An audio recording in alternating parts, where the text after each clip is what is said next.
창세기 9장 18절에서 29절 말씀을 우리 한 절씩 교독하도록 하겠습니다. 방주에서 나온 노아의 아들들은 셈과 함과 야벳이며 함은 가나안의 아버지라. 노아의 이 세 아들로부터 사람들이 온 땅에 퍼지니라. 노아가 농사를 시작하여 포도나무를 심었더니 가나안의 아버지 함이 그의 아버지의 하체를 보고 밖으로 나가서 그의 두 형제에게 알림해 셈과 야벳이 옷을 가져다가 자기들의 어깨에 메고 뒷걸음쳐 들어가서 그들의 아버지의 하체를 덮었으며 그들의 얼굴을 돌이키고 그들의 아버지의 하체를 보지 아니. 노아가 술이 깨어 그의 작은 아들이 자기에게 행한 일을 알고 이에 이르되 가나안은 저주를 받아 그의 형제의 종들의 종이 되기를 원하노라 하고 또 이르되 셈의 하나님 여호와를 찬송하리로다. 가나안은 셈의 종이 되고 하나님이 야벳을 창대하게 하사 셈의 장막에 거하게 하시고 가나안은 그의 종이 되게 하시기를 원하노라. 28절 29절 함께 하겠습니다. 홍수 후에 노아가 350년을 살았고 그의 나이가 950세가 되어 죽었더라. 아멘. 말씀 앞에 기도하겠습니다. 사랑의 하나님 감사합니다. 오늘도 우리의 심령을 겸손하게 하시고 거룩하신 주님의 말씀 앞에 엎드리며 순종하는 마음으로 주의 말씀에 경청하고 가슴에 새기는 귀한 시간 되게 하여 주시옵소서. 삶의 모든 무거운 짐들 우리 주 하나님 앞에 온전히 내어놓고 맡기며 하나님의 은혜들을 간구하는 시간이 되기를 원합니다. 우리의 삶에 막힌 부분이 있다면 주의 은혜로 나의 삶을 형통케 하시는 하나님의 만지심을 사모하는 시간이 되어지길 원합니다. 말씀 속에서 발견하게 하시고 말씀을 통해 맛보게 하시고 말씀을 통해 더욱 뜨겁게 주님을 의지하게 하여 주셔서 오늘 드리는 예배를 통하여 하나님의 은혜가 은총이 우리의 삶에 충만하도록 역사하여 주시옵소서. 계시의 영을 주셔서 주의 말씀이 바르게 밝히 깨달아지고 믿어지게 하심으로 이 말씀 붙들고 기도하며 순종하는 자들에게 부어주시는 큰 은혜가 충만토록 역사하여 주옵소서. 홀로 영광 받아 주시길 원합니다. 감사드리며 예수님 이름으로 기도드립니다. 아멘. 아버지 감사합니다. 할렐루야. 아멘. 잘 오셨습니다. 이 자리에 계신 여러분들 하나님의 은혜와 은총이 충만하시길 바랍니다. 오늘 말씀은 창세기 9장 18절에서 29절 말씀 노아와 세 아들이라는 제목으로 함께 나누겠습니다. 노아와 노아의 세 아들 함과 셈과 야벳이 소개됩니다. 다시 순서대로 셈과 함과 야벳이 소개됩니다. 인류가 다시 땅에 내려온 거예요. 방주의 생활을 마치고 홍수가 잦아들고 땅이 드러나고 하나님께서 마르게 하셔서 노아의 가족이 새로운 땅에 정착하게 되었습니다. 새로운 역사를 써 내려가는 거예요. 그래서 노아를 뭐라고 하냐면 아담은 시조라고 하죠. 그러면 노아는 뭐라고 할까요? 노아도 어떻게 보면 또 다른 시작이잖아요. 중시조라고 합니다. 중시조. 아담은 시조, 노아는 중시조. 노아를 통해서 새로운 역사가 비로소 시작이 되는 겁니다. 이 새 시작을 위해서 하나님께서 노아의 가족에게 주신 축복도 있었어요. 생육하라, 번성하라, 땅에 충만하라. 아멘. 이 축복의 명령에 힘입어서 노아의 세 아들 셈과 함과 야벳이 열심히 자녀들을 낳고 땅에 사람들이 가득 퍼지도록 하는 일에 기여했습니다.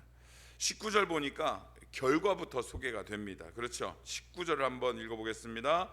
노아의 이 세 아들로부터 사람들이 온 땅에 퍼지니라. 온 땅에 퍼졌어요. 결과부터 소개되고 있어요. 하나님께서 노아를 바라보시며 정말 원하셨던 것이 뭐예요? 온 땅에 사람들이 가득하도록 하는 것. 그래서 축복까지 하시잖아요. 생육하고 번성하고 땅에 충만해라. 두 번이나, 우리 지난 시간 기억하실지 모르겠는데 이 축복을 두 번이나 하셨어요. 그렇죠? 정말 원하시는 거예요, 하나님께서. 이 말씀을 보면서 결과 먼저 소개되잖아요. 결과 먼저 소개되는 걸 보면서 하나님이 원하시고 기뻐하시는 것은 반드시 이루시는구나 라는 것을 생각하게 됩니다.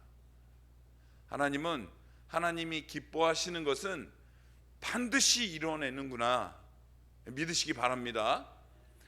그 일에 어떤 사람이 부름을 받아요, 쓰임을 받아요.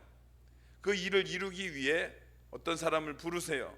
그런데 이 사람이 연약하거나 부족하거나 또 실수를 하더라도 하나님은 이 사람을 회복시키고 또 돕는 사람을 붙여주시고 여러 가지 은혜들을 주셔서 이 일들을, 하나님의 기뻐하시는 이 일들을 반드시 이루어 가시는 분이 하나님이라는 거예요.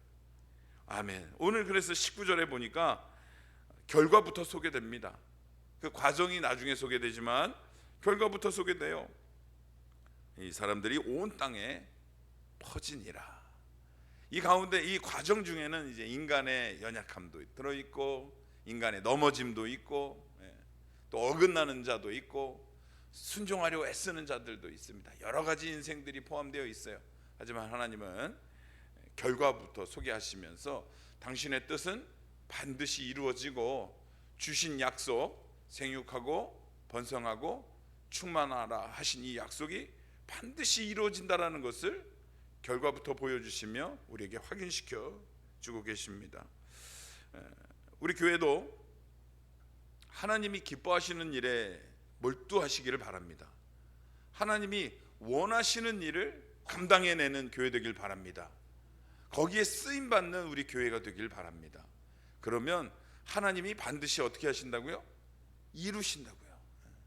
하나님이 원하시는 일, 기뻐하시는 일은 우리가 연약하든 때로 넘어지든 또는 실수를 하든 분명히 하나님께서는 은혜로 우리를 도우시고 인도하셔서 하나님의 원하시는 일들을 이루시는 그 영광을 함께 누리도록 도와주신다라는 거예요.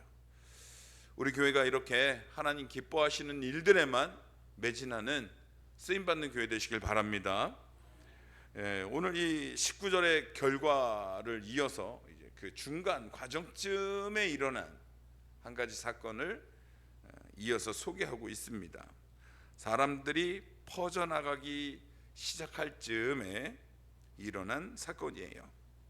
노아가 방주에 여러 가지 씨앗을 실었겠죠. 방주에 여러 가지 곡물의 씨앗들도 실었을 거예요. 그 중에 오늘 본문 보니까 노아는 포도 씨를 심었어요. 오늘 우리 한글 성경에는 포도나무를 심었다라고 되어 있는데 원어를 들어가 보면 포도원을 가꾸었다, 포도 농장을 이루었다라는 의미가 더 정확합니다. 포도나무 한 그루 달랑 심어놓은 것이 아니라 본격적으로 농사를 시작한 거예요. 본격적으로 농사를 시작해서 포도원을, 과수원이죠, 거대한 과수원을 이루는 거예요. 포도가 많이 열렸겠죠. 포도만 먹고 살 수는 없어요. 이 포도를 이 당시에 상업이 많이 발달하지도 않았을 테니까 홍수로 인해서 문명이 사라졌다가 이제 막 퍼진 상태니까 포도만 사고팔고 해서 부를 이루려는 목적은 아니었을 겁니다. 그러나 포도원을 이루고 또 수확되어지는 양이 많다 보니까 이 포도들을 보관하다가 뭐가 등장합니까? 성경에서 첫 번째, 처음으로 포도주가 소개되는 장면입니다. 많이 보관해 놨던 이 포도를 담았던 통에서 발효가 되고 또 숙성되다 보니까 포도주가 많이 만들어진 거예요. 이 본문을 가지고 어떤 분들은 노아가 처음으로 포도주를 발견해냈다라는 분들도 있고, 어떤 분들은 아니다, 홍수 이전에 이미 죄악이 관영하던 시대에 포도주 만드는 비법이 있었을 것이다 라고 하는 분도 있습니다. 정확한 건 몰라요. 성경에서 알려주고 있지 않아요. 그래서 그렇게 정확하지 않은 것에 우리가 관심 둘 것이 아니라 한 가지 분명한 게 있는데요. 이 포도주의 성경이 여기에서 처음으로 등장하지만 노아가 만들었는지 또는 그 이전부터 포도주가 있었는지는 정확하지 않아요. 하지만 한 가지 분명한 것은 성경에서 소개하는 첫 번째 술주정뱅이가 노아다라는 것은 확실합니다. 처음으로 술주정이 소개되는 부분이 바로 오늘 9장이 되겠어요. 근데 이 노아는 어떤 평가를 받던 사람이었어요? 당대에 그렇죠, 의인이고 또 그렇죠, 완전한 자예요. 또 하나님과 그렇죠, 아멘, 하나님과 동행하는 자라라는 평가를 받던 사람이에요. 다시 한번, 당대에 완전한 의인이고 하나님과 동행하는 사람이었는데 지금 술주정, 인류 처음으로 술주정을 성경에 기록하고 말았어요. 오류를 남긴 거예요. 포도주는 어때요, 여러분들? 포도주 자체가 죄입니까? 성경에서 어떻게 얘기하나요? 포도주를 죄로 보나요? 포도주는 죄가 아닙니다. 포도주 자체는 죄가 아니에요. 이것을 이제 과하게 이 포도주에만 집착했을 때 죄가 되는 거예요. 왜냐하면 우리나라는 물이 좋아요. 그래서 식사 때 물을 마십니다. 물을 마셔요. 그러나 이 중동 지역은 물에 석회가루가 많이 섞여 있기 때문에 식사할 땐 포도주를 음료 대용으로 마시고는 합니다. 그리고 우리 성경에서도 이 포도주는 어떤 잔치의 분위기를 좋게 만드는 중요한 요소로도 소개되고 있습니다. 예수님께서 가나안의 혼인잔치에서 만약에 이게 포도주가 죄라면, 포도주 자체가 나쁜 것이라면 예수님께서 그 물로 포도주를 만들어서 손님들에게 제공할 리가 없겠죠. 포도주 자체는 문제가 아니에요. 식사와 함께 곁들이는, 그러니까 우리도 식혜나 수정과 같은 것을 식사 때 곁들이지 않습니까? 그거와 마찬가지로 포도주 자체는 나쁜 것이 아닙니다. 그런데 이 포도주가 포도주를 위해서 마시는 것, 이 술의 목적으로, 취할 목적으로 마실 때 문제가 되는 거예요. 술을 취할 목적으로 마실 때, 식사와 곁들이는 음료로서는 아무 문제가 되지 않는데 이것만, 포도주만 계속 들이키거나 취하도록 마시는 그것이 문제라는 거예요. 이 술로 인해서 또 낭패를 보는 사람이 있죠. 적당히 식사와 함께 먹는 것은 좋으나 술로만 취했을 때에 낭패를 본 사람들이 성경에 또 종종 있는데요. 그 중에 하나가 야곱이죠. 자기가 참으로 사랑하는 라헬을 얻기 위해서 7년 동안 정말 무임금으로 열심히 노동을 해주었는데 7년째가 되었어요. 너무 기쁘죠. 이제 드디어 라헬과 혼인을 할 수 있는 거예요. 그래서 기쁜 마음에 술을 진탕 마신 거예요. 포도주를 잔뜩 마셨어요.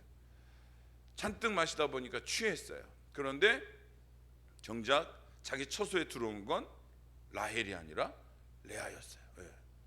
근데 알았어요, 몰랐어요? 왜요? 고주망태가 되어버렸어요. 인사불성이 되어가지고 내가 사랑하는 여인인지 아니지 분간도 못하는 거예요. 그것 때문에 또 7년을 큰 낭패를 본 기록들이 있습니다. 그래서 포도주 자체가 나쁜 것은 아니다, 취하지 않도록 하는 것이 중요하다라는 거예요. 그런데 예전에도 그랬는데 이 본문을 한번 다루면 되게 반가워하는 분들이 있어요. 그래? 취하지만 않으면 되는구나. 왜 웃어요? 그래? 취하지만 않으면 되는구나. 그럼 내가 주량이 한 소주 2병이니까 1병 반 정도 먹으면 은혜를 유지할 수 있구나. 이 청년들이 이렇게 짓궂잖아요. 그렇게 나옵니다. 바로 거기서 시작되는 거예요. 당대 의롭고 완전했고 하나님과 동행했던 노아가 바로 그 마음을 가졌기 때문에 첫 번째 술주정뱅이로 기록이 되어 있는 거예요. 처음에 이 사람이요, 오늘 이 기록에 보면 노아가 술에 취해서 발가벗고 자기 장막에서 들어누워 있잖아요. 술주정을 그렇게 하잖아요. 이게 이날 전에는 안 그러다가 이날 딱 한 번만 이렇게 한 걸까요? 어떻게 생각하세요? 그럴 수 없어요. 그럴 수 없습니다. 처음부터 요 정도는 괜찮겠지라며 식사와 포도주를 마시다가 점점 포도주에 집착하게 되고 양을 늘려가다 보니까 포도주에 취하는 일들이 잦아진 거예요. 그리고 이날 그래, 포도주만 한번 잔뜩 먹어보자. 포도주를 잔뜩 먹고 부끄러운 모습으로 장막에서 뻗었던 거죠. 이 일을 통해서 원치 않게 자기의 손자 그리고 자기 아들에게 저주를 내며 저주를 퍼부으며 이야기가 가슴 아프게 마무리되는, 노아도 의도치 않았던 일들이 벌어지게 되는 겁니다. 바로 거기에서부터 시작되는 거예요. 요 정도는 괜찮겠지, 요 정도는 괜찮지 않겠어? 내가 어쩔 수 없는 상황에서 누구나 다 이렇게 할 거야. 내가 이 정도까지는 괜찮겠지라고 생각하는 그 기준을 한번 생각해 보세요. 이 정도는 괜찮겠지, 이 정도는 뭐 각자마다 다르겠지만 괜찮겠지라는 기준이 누구예요? 누가 보기에 괜찮다라는 거예요? 내가 기준인 거예요. 내가 생각하기에 괜찮다라는 거예요. 그래서 이런 것들을 우리가 삶에서 여러 가지를 마주하게 돼요. 여러분들, 술뿐만이 아니고 여러 가지를 마주하게 되는데, 이 정도 괜찮겠지 했을 때의 기준을 하나님께로 한번 옮겨 보시면 답이 금방 나와요. 내가 이걸 해도 되나, 안 해야 되나, 계속 이 습관을 가지고 있어도 되나, 아니면 버려야 되나, 정확하게 알려면 이 정도는 괜찮은지의 기준을 하나님께로 맡길 때 확실하게 알 수 있어요. 확실하게. 내가 자꾸만 기준이 되니까 요 정도는 허용하는 거예요. 요 정도 허용해 보니까 요 정도는 더 열어도 되겠어. 점점점 넓어지던 나의 그 허용의 범위가 어느새 만취가 되어 벌거벗고 들어눕는 모습으로 추락하고 만 거예요. 우리의 삶에서 언제나 하나님이 기준이 되는 삶을 하나님 앞에 구하세요. 하나님 앞에, 하나님, 나의 삶의 기준이 언제나 하나님이 되게 해주세요 라고 구하시는 것, 그것이 지혜입니다. 이 지혜를 우리 동성교회 모두가 가지시길 바랍니다. 굉장히 영광스러운 이름이었어요. 당대의 의로운 자다, 완전한 자다, 하나님과 동행한 사람이다.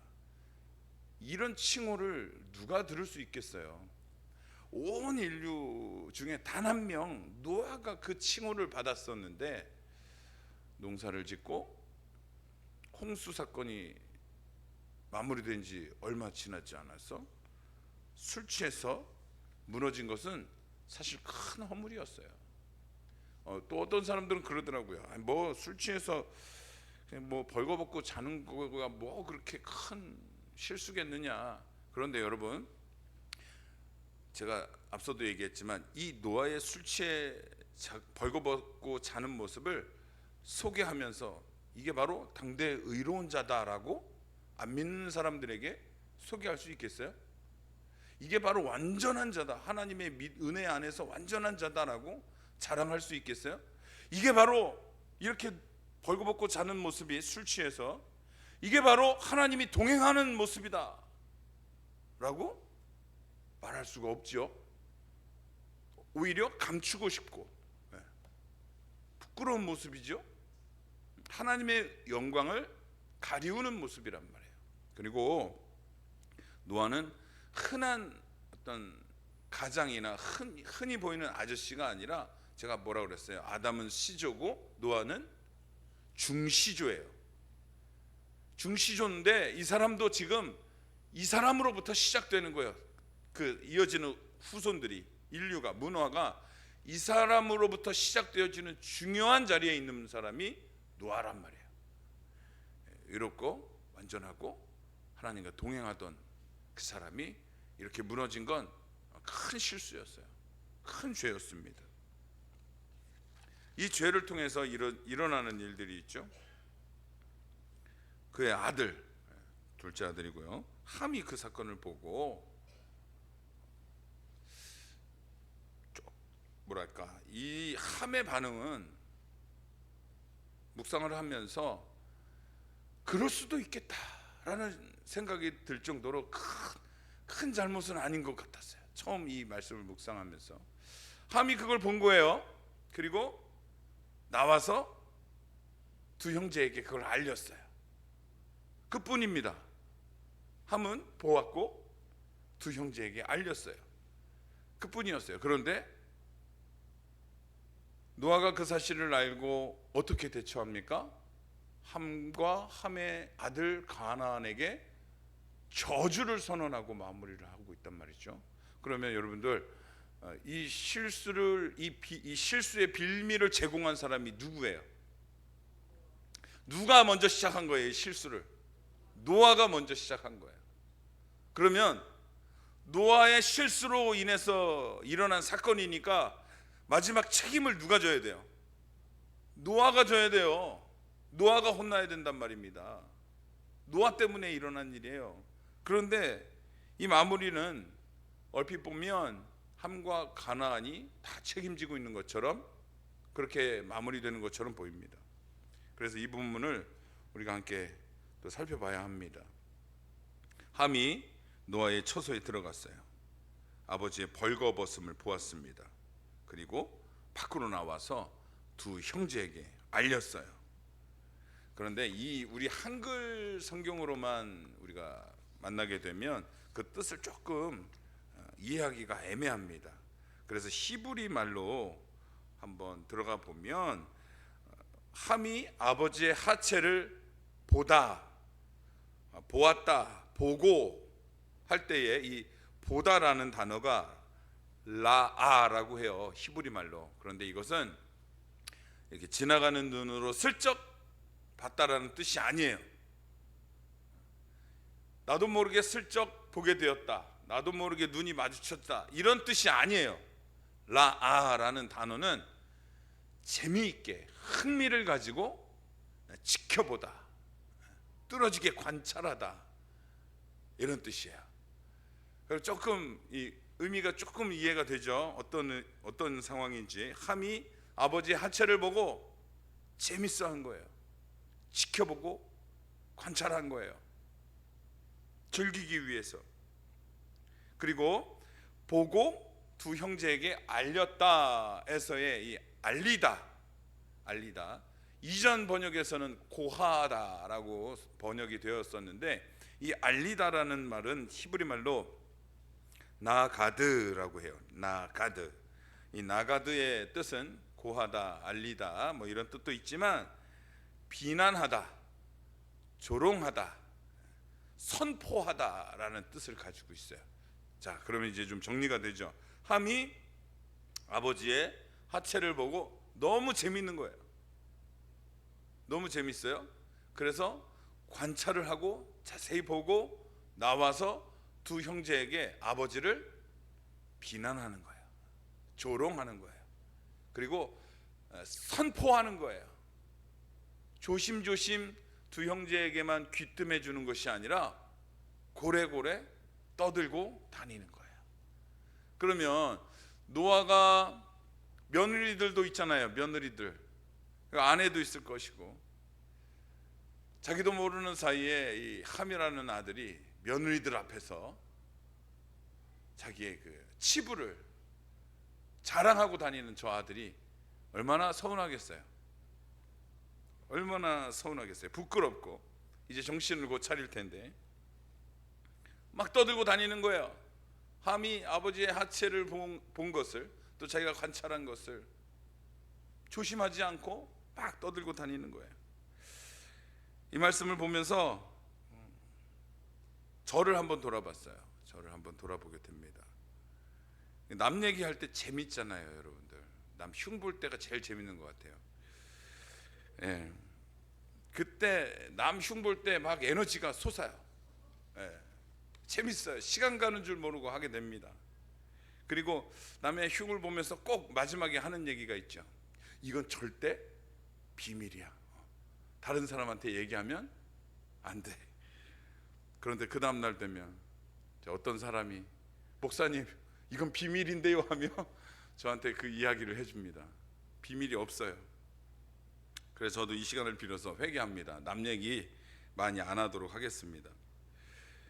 남의 비밀, 남의 아픔, 허물들을 들추는 걸 좋아하는 사람들이 있어요. 우리 안에 다 그런 마음들이 있습니다. 이걸 참아내실 뿐이죠. 그걸 참아야 합니다. 왜냐하면 아프잖아요. 그 사람이 마음이 너무 상합니다. 감추고 싶은데 들키고 싶지 않은데 어떤 우연한 계기로 들키게 되었어요. 그러면 여러분들 이게 덮어줄 수 있는 일이면, 교회는, 사회면 모르겠지만 교회라면 덮어주고 묵인할 만한 것이라면 덮어줄 수 있는 은혜가 필요합니다. 왜냐하면 우리가 덮어주는 은혜로 구원을 받은 사람들이기 때문에 그래요. 우리도 우리 안에 은혜를 무장하고 있어야 돼요. 준비하고 있어야 돼요. 신이 나서 나 저거 봤어 하며 함처럼 떠들고 다니고 큰 소리로 이야기하고 다니는 것, 하나님이 기뻐하시지 않는 모습이라는 거죠. 우리 안에 허물들이 있지요. 많지요. 들키고 싶지 않은 검은 보따리들이 다 하나씩은 있단 말이에요. 그런데 완벽할 수는 없어요. 들킬 때가 있어요. 있습니다. 그러면 막 마음이 떨려요. 저 사람이 가서 소문을 내면 어떡하지? 혹시라도 누군가에게 이야기하면 어떡하지? 막 조마조마하고 불안합니다. 잠도 안 와요. 그리고 어떻게 하면 좋겠어요? 교회에서는 덮어줄 수 있는 것은 덮어주는 그 은혜를 나누시길 바래요. 그런데 덮어줄 수 없을 때는 또 문제가 다르죠. 이걸 그냥 넘어가서는 그 사람에게 유익이 되지 않을 때는 어떻게 하면 좋을까요? 어떻게 하면 좋겠어요? 경찰에 신고하면 될까요? 그 사람을 직접 찾아가는 게 제일 지혜로운 일이에요. 누구에게 소문내고 다니는 것이 아니라 그 사람을 찾아가서 내가 이런 것을 보게 되었는데 옳지 않은 것 같다. 우리 같이 기도하면서 고쳐나가자. 이게 교회가 가져야 할 모습이라고 저는 생각합니다. 이 사람을 조롱하고 재미있게 비난하면서 막 깔깔거리기 전에 이 과정이 필요하다라는 거예요. 한번 묻을 수 있는 것은, 덮어줄 수 있는 것은 덮어주려는 노력, 또 덮을 수 없는 것은 그 사람을 찾아가서 함께 고치고자, 그를 도와주고자 하는 노력이 교회 안에는 있어야 된다는 거예요. 이 과정 없이 비난하고 조롱하고 이건 먼저 튀어나오면 교회가 교회로서의 해야 할 일들을 못하는 거죠. 우리 교회는 덮어주는 은혜, 덮어줄 수 없으면 그 사람과 상의하여서, 당사자와 상의하여서 함께 이 허물들을 이겨나가게 하는, 합력하여 선을 이루는 은혜들이 충만하길 바랍니다. 이게 하나님이 기뻐하시는 것이에요. 그럼에도 불구하고 함에게 아버지의 허물을 자랑하고 다녔다라는 것 때문에 그의 함의 아들 가나안까지 저주를 꼭 받아야 되겠느냐, 도저히 납득이 안 된다라는 마음을 뿌리칠 수가 없어요. 그래서 이 뒤에 나오는 두 형제의 모습을 비교해서 함에게 부족한 것이 어떤 것이었는지, 하나님이 함에게 정말 바라신 것이 무엇인지를 한번 살펴봐야죠. 이제 셈과 야벳이 함의 이야기를 듣고 아버지를 같이 조롱하자, 비난하자라고 알리는 함의 이야기를 듣고 거절을 하죠. 그리고 뒤로 돌은 채 웃도리를 어깨에 메고 들어가서 아버지를 보지 않고 조심스럽게 들어가서 아버지를 덮어줍니다. 계속 보지 않는 거예요. 뒷걸음질 쳐서 들어가서 어깨에 있는 것으로 가리고 그 상태 그대로 나옵니다. 그래서 아버지의 허물을 조금도 잠깐도 보지 않았어요. 이 사람들의 이 행동을 보면서 이 두 아들은 다른 이의 허물을 대할 때 이전에도 어떻게 대했었는지를 우리가 알 수 있어요. 이렇게 조심하면서 그분의 다른 이의 허물을 대할 때 조심하고 조심하는 모습들이 이전에도 어떻게 살아왔는지를 잘 보여주는 구절인 거죠. 그리고 또 함은 다른 사람의 허물을 보았을 때 어떻게 반응하며 살아왔는지도 보여주는 구절이기도 합니다. 그래서 이게 어느 날 갑자기 이렇게 되는 것이 아니라 노아가 만취해서 벌거벗고 자는 것도 어느 날 갑자기 일어난 일이 아닌 것처럼 함과 셈과 야벳의 각기 다른 반응들도 어느 날 갑자기 오늘만 착한 마음이 들어서 또는 오늘만 악한 마음이 들어서 그런 것이 아니라 그 전부터 쭉 습관적으로 해오던 일들이 오늘 또 드러나고 있는 거예요. 소개되고 있는 거예요. 이렇게 보니까 우리 이제 확실하게 알겠어요. 어떤 상황을 보고 해야 할 일을 하지 못하고 하지 말아야 할 일을 했던 함과 어떤 상황을 보지 않고 해야 할 일을 하고 하지 말아야 할 일을 하지 않았던 셈과 야벳을 그들의 차이점을 우리가 확실히 볼 수가 있게 되는 거예요. 함은 보았고 해야 할 일을 하지 못했어요. 그게 뭐예요? 아버지를 보호하는 거죠.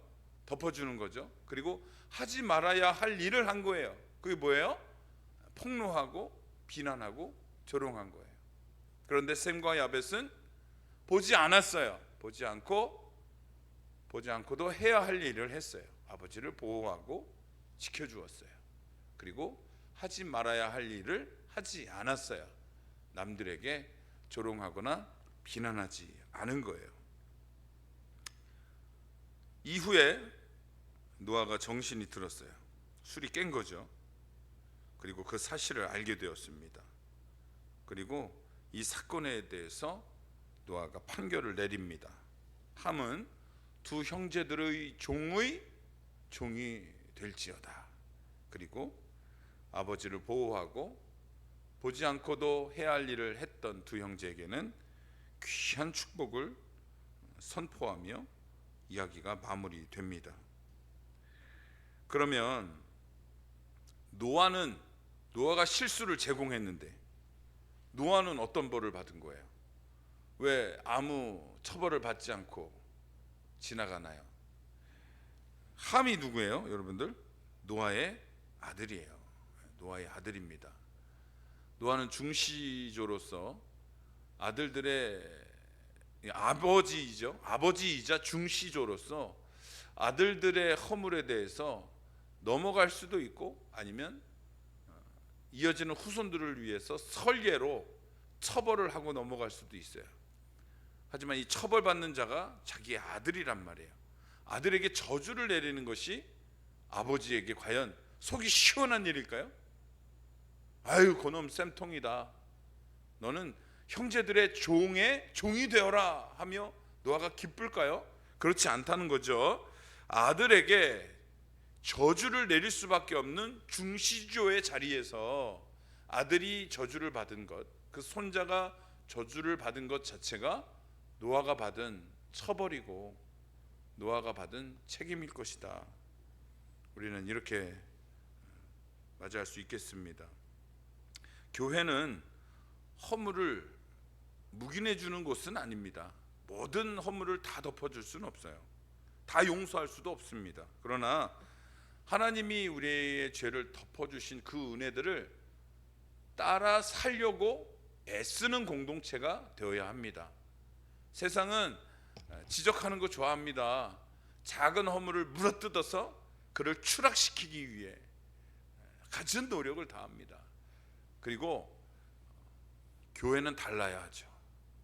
교회는 세상과 달라야 합니다. 덮어주기 위해 애써야 합니다. 이 사람이 무너지기를 위해 물어뜯는 세상과 다르게 이 사람이 건강하게 세워지도록 애쓰는 것이 교회라는 거예요. 덮어줄 수 있는 데까지 덮어주고, 그리고 그냥 그 사람의 인생을 놔두고 방치하는 것이 아니라 권면하면서 함께 기도하면서 허물들을 고쳐나가는 것이 바로 이 믿음의 공동체라는 거예요. 우리가 그 은혜들로 서 있는 자들이고요, 내가 혼자 의로워서, 내가 혼자 믿음이 좋아서 이 자리를 지키고 있다고 생각하신다면 오산이죠.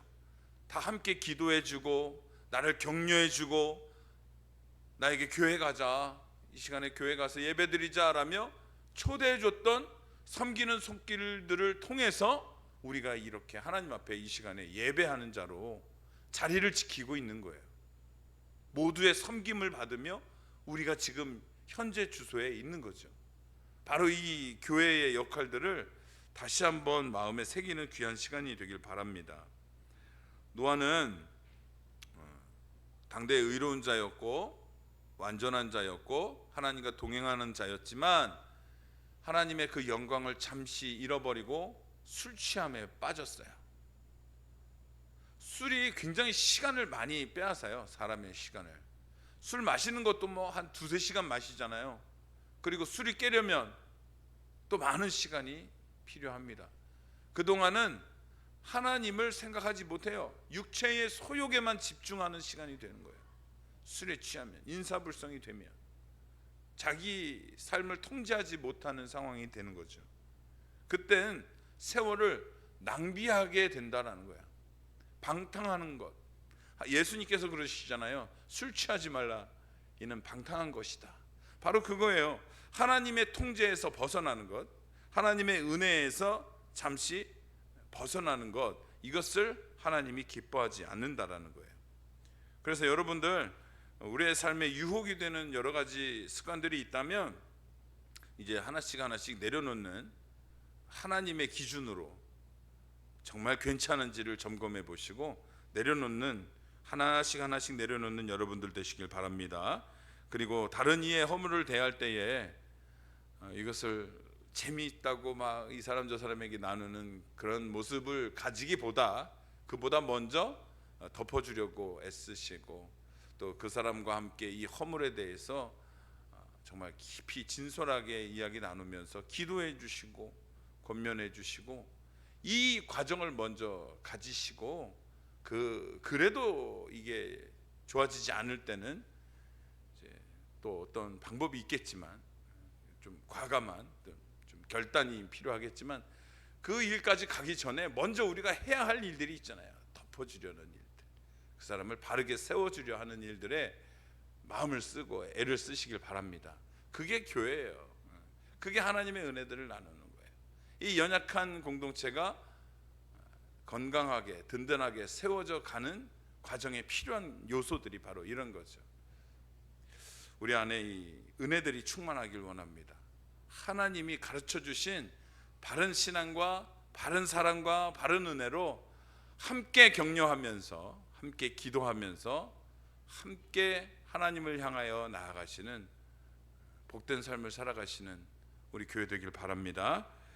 혼자 다 되는 게 아니에요. 혼자만 뜨거워서 되는 게 아니더라고요. 같이 내가 속한 공동체, 또 내가 속한 목장 함께 기도하면서 하나님 앞에 초대도 하시고 계속해서 교회 나오라고 권면하시며 우리 믿음의 공동체를 세워가시는 모두가 되시길 주님의 이름으로 소망합니다. 기도하겠습니다.